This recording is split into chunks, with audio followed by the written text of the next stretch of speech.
Some ideas of how to go about doing functional if you maybe haven't started doing it. First we have to think about why we were doing it, and predominantly for us, we're entering pupils at the level 2. It went in place for us of the SATs in Year 9. That's where it, kind of sat quite nicely for us as a lead way into the GCSE paper 2.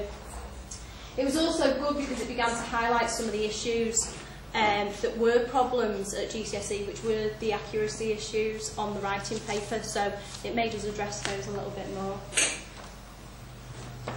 How to fit it into the existing scheme? Well, because SATs was in place, we started off with kind of a triplets approach, looking at all the different writing styles, which fit perfectly into, leading into functional skills, especially the writing side of the paper, the persuade, argue, advise, review, comment.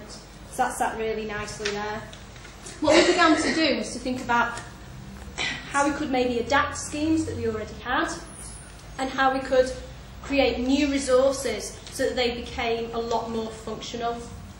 And what we did was we started to look at some of the past exam papers, and predominantly from what Don and Natalie have shown you today, they're things that you can readily just pick up. And literally that's what we did. We had a department meeting where everyone brought along newspapers, magazines. I was going into the health centres myself, sat there looking at what there was on the counter. Even today, when I was coming on the train, I have to admit, I did pick up some leaflets on my way. So that's what we did. We brought in loads and loads of the leaflets, looked at these strands for the reading, and then adapted them to them. I mean, this is just literally just to hold up in the air to show you. But so there we'd get, that's like a TV guide, what's on. We'd create a series of questions and a laminated answer sheet. And loads of these were produced just from one department meeting of breaking up into groups, taking the strands, taking a series of different texts, everything from a TV guide to an information leaflet to a newspaper article. And then they were all filed away as a series of resources, whether they were starters, whether they ended up being the main body of the lesson. What we then realised would be really useful was to get the pupils to become more familiar with the strands themselves. So we actually got the pupils realising what the strands were, the numbers of the strands, 2.2, so on and so forth, and creating the questions themselves. And then they'd actually peer mark or answer the questions and evaluate how well they thought each other had created the questions themselves. So they were becoming the markers in their own rights. That also really helped with them being able to decode the questions and identify them themselves.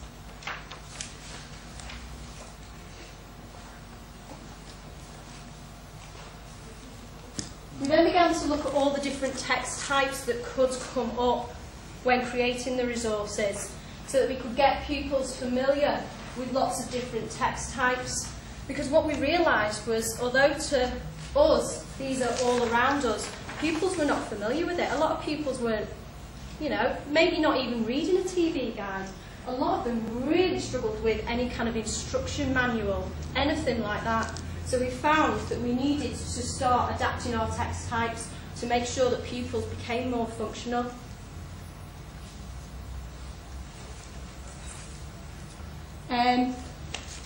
Another way that we did it was looking at the past exam papers and the way in which Don and Natalie had actually created the questions themselves, and then uses those as a writing frame to help us create questions for texts.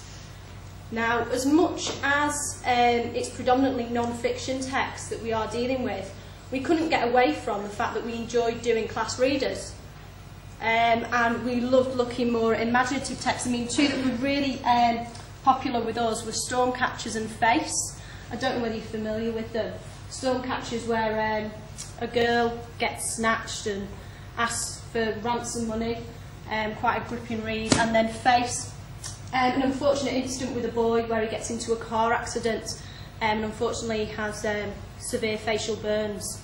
But these are two texts that we do, and what we looked at is how we could use our class readers to actually place a functional twist on them. So what we did was we'd take certain sections of them. This is an incident, and I was inspired by the stress one. I can't remember what year it was, but there was a functional skills reading paper on stress. And this is a section of the story where the young boy wants to see his face. He hasn't actually seen the severe facial burns at this point. And it's a discussion with this man called Alan, telling him how he should react to maybe the facial burns that he's having.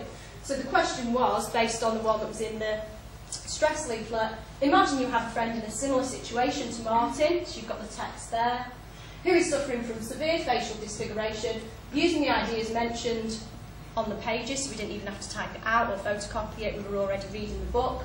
Give advice to your friend about how to deal with it as a 10-mark question.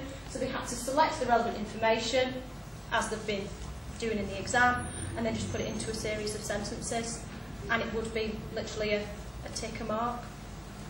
And I did that with numerous other ones. I did a list one, just listing ways in which Martin had changed in a section. And then another one, which was looking at the points made and how he suggested that Martin was depressed. So they had to pick upon things that, you know, he'd left his brand new trainers on the floor. I mean, it did rely on previous knowledge, which it doesn't in the functional skills exam, but it's fitting it into your scheme of work and it's fitting it into your class reader, because I'm sure many of you, if you are doing it lower down the school or even in 10 and 11 or further up, a class reader is a really nice way of doing it. And also, as we've just been saying, a lot of these kids aren't reading. So, you know, a class reader is a good way to get them into that. Then what I started to think about doing was how I could link that into a non-fiction text so it did become more functional. So literally just going on the internet and looking at articles like this to do with, you know, skincare and so on and so forth, and then it would have more of a functional element. So they're still based on the topic of the Facebook, but giving it more of a functional twist. And then that lends to being able to do the second part of the reading paper, which is the comparison. And that does get a bit more difficult when you're creating the questions yourself, making sure that the comparison can come in there. So sometimes, I have to admit, what we did do was use WJEC